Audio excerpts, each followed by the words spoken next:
Welcome to Verbal Pig Radio. We back at you once again. Verbal Pig Radio, where we give you a verbal image of everyday life, and we're just everyday people.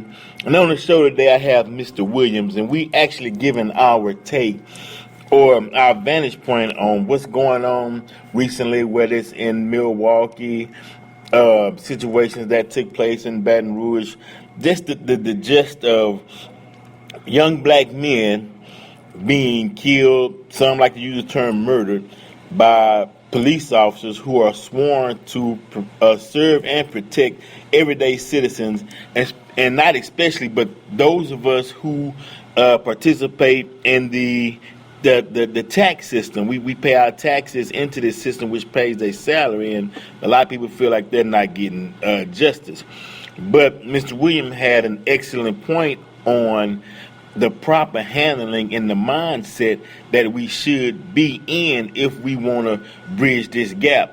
So I'd like to welcome you to the show. How you doing today, Mr. Williams? I'm doing just fine. How about yourself? I can't complain, bro. Not at all. But now, can you explain to me your position on mindset in order to have the right mindset to bridge the gap between the two races? First of all, you have to change yourself on how you act in the situation. Right. Take, for instance, like the situation that happened in Baton Rouge where the cop shot the young man who, when he came up to the car, he told the officer that he had a gun, right, that he had a concealed handgun. My thing with that whole situation there is he did not have to tell him that. The mindset was that he had a gun. He wanted to tell the police officer that he had a gun so the police officer would know. But he got stopped for a ticket, right, and he never had to explain that to the policeman that he had a gun. Now, if the police officer would have told him to get out of the car, then that's when you need to tell him that you have a concealed handgun. But you sitting in your car, your gun is on you. He never saw the gun, right, because when the young man reached for his wallet, that's what that young lady that was doing the film, she said that he was reaching for his license to hand the license to the officer. Right. The officer remembered what he said, that he had a concealed handgun, and that's when, soon as he reached in his back pocket or reached for whatever he was reaching for, he said he was in fear of his life and shot. If he wouldn't have never said that he had a concealed handgun because he was sitting in the car, that right, situation would have changed. Right. Because the police officer came up there to give him a ticket. Soon as he said, I have a gun, bow, bow, bow, bow. That's exactly what he did. He started shooting when right, he reached for his wallet because he asked him to get his license. Right. He never asked him about a concealed handgun. Right, Minnesota. But the thing is that we got so many different scenarios and so many different ways of how we supposed to present ourselves when being pulled over by the police, and we haven't narrowed down one correct way. And his mind Phil could have took over and, man, let me show him this so he don't, we got to narrow down the proper procedures. And the sad thing about it is the reason why we have to narrow it down is because there's a history of this going back, earlier days, past the 60s, up until this 2016. So what would you think would be the proper response? You're driving down the road, police hit his lights on, and what do you do after that? Do you keep, if it's nighttime, do you keep driving to a lit area? Do you automatically pull over? If it's daytime, do you go where it's a crowd at and then pull over and you and risk the chance? Well, I got to drive an extra mile and he might think you're trying to flee the scene. What? You have to think about the situation on what was going on. Because a lot of times when the police pull us over, we pretty much know that we were speeding for, like say, for instance, speeding. Right. When the police officer pulled us over, we already know we were speeding. So you know what he gonna ask for. He wants your driver's license. He wants your proof of insurance. Before you even stop your car, you should be reaching for that then and have it situated to where the officer, when he get up there, he won't be scared because he's not looking. I mean, he's looking at you, but he's not really paying attention to what you're doing if you're moving and grabbing the stuff that you need to grab for him. Right. And then when the car stops, the thing that you should do is turn your car off. Okay. That's the first thing. Because now he'll get relaxed because he know you're not finna flee. Okay. When he come up to the car, you're looking straight ahead with both hands on the steering wheel. Okay. So 10 and 2. Now he see you. He see the position that you're in. Now this is what I do. From that point on, I never look at the police officer. He tapped on my window is up, it stays up. If my window is down, it stay down. The car is off, my radio is off too.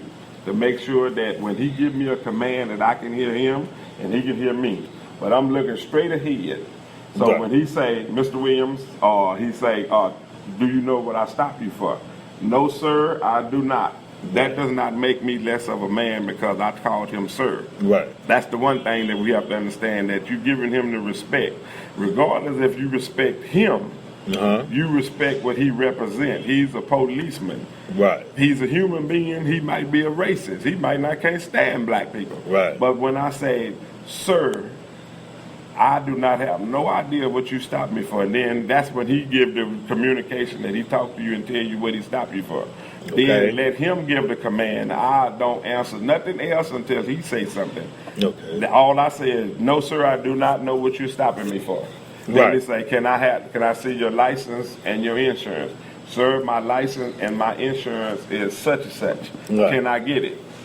I don't move until he say that. Right. Then as soon as he say that, I say, well, it's in my glove compartment. I need to reach for it to get it. That way he know what I'm getting ready to do. I don't go just automatically and start reaching, because you automatically start reaching. The first thing they thinking is you reaching for a gun.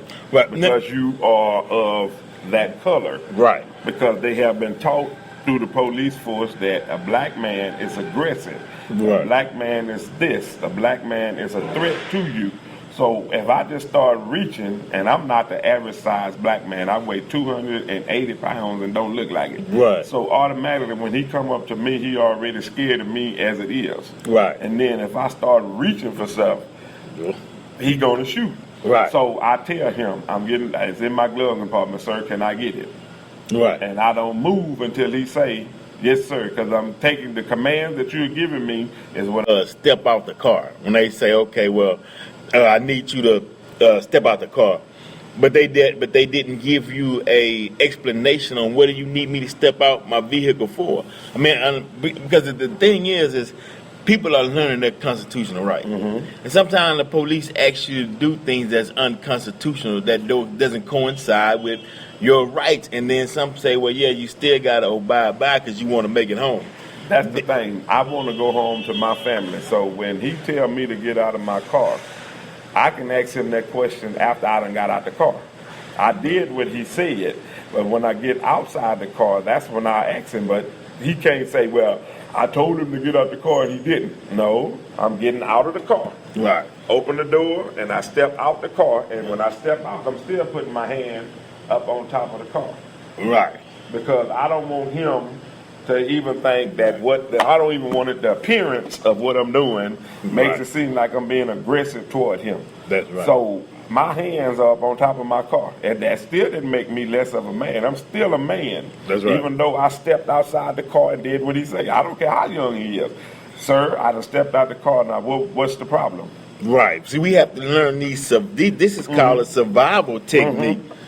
To survive in a hostile environment. And in certain things, and he's right. I mean, 'cause I struggle with this myself, with the fact of I don't want to pass down the talk that black men have with their sons to the next generation. I would like for it to be the fact that you are law-abiding citizens. You paid your dues in society. You paying your taxes, so give me the same just treatment like you do everybody else. You turn these shows and, you see incidents where the white citizens are, well, what you pulling me over for? What's your badge number? And they just mouthing off. And we like, man. But you cannot do that. You know you can't do that. You know the situation is going to change when you do that. So why even try to do what he say? Fight them in their system. Right. Don't fight them on the street. You're going to lose every time when you fight them on the street. If you sit there and tell him we got scenario after scenario that the black man or black woman tried to do what the white people did, and they lost every time. Sandra Bland, Michael Brown, the situation in Ferguson, the other situation in St. Louis. You got one in Milwaukee that happened, and got another guy somewhere else that you got situation after situation where we tried to do like they did and lost. Right. And nothing happened to the policeman at all. No conviction. But if I fight you in your environment, Right. in your law states that if you violate my civil rights and I get a lawyer and I sue you, I can get paid for you violating my civil rights. Right. I still fought you, but it was with a different tactic. I didn't fight you with my fists. Right. I fought you with my mind. That's right. I went and got me a lawyer and I sued you and got paid for you out there violating my rights by telling me to get outside the car. You put me under arrest for what? Right. You never told me that I was under arrest. That's you right. lied when on the police report. I can't, if I'm dead, Right. dead man can't tell nothing. That's right. If I get shot and killed and I stood up for my rights Right. on the street, but I'm dead. Right. That's right. That is why, in a sense, that some of the even goes up to the police chief.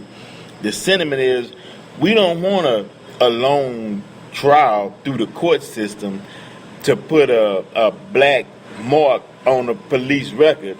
So if there's no witness, then we don't have to deal with that, and they let the officers know. You know, dead men can't talk. And the judge would naturally believe the word of side with the police officer. My thing is, they have had incidents that they have seen that where the man did exactly what the policeman done, and the person still died. But there was somebody that was there that saw this, that went and told on them, and it still came to the light anyway. Like the brother in Florida. That you comply with everything that he said. I'm getting on the ground and you still kick me. Prime example, Rodney King. Now, they said that Rodney King ran from the policeman. Rodney King did this, and what they was doing was justifiable to them.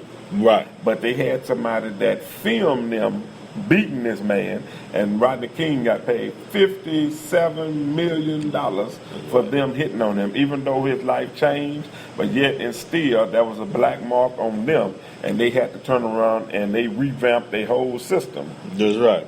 And now somebody did break this down, and before we end the show, I just want your take on this position. They were saying when Rodney King said, "Can't we all just get along?"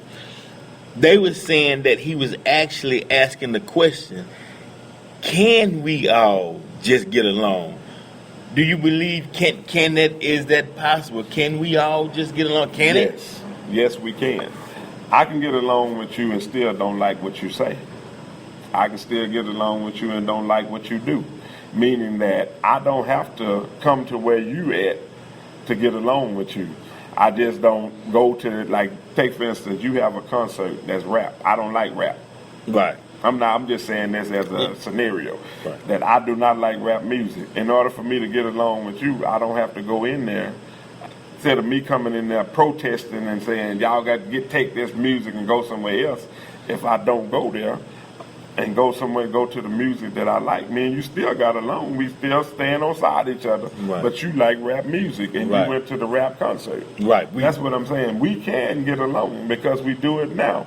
You could have somebody stand on the side of you that hate black people, hate Mexican, hate anything, but they still living in the same neighborhood, and you never had an incident with them. You never spoke to them, and you went on about your business, and you stayed there 25, 30 years, and they moved out of the neighborhood, and then you come to find out that was the head of the Ku Klux Klan. Right. You still got along with him. You never said anything to him. Right. So it can happen.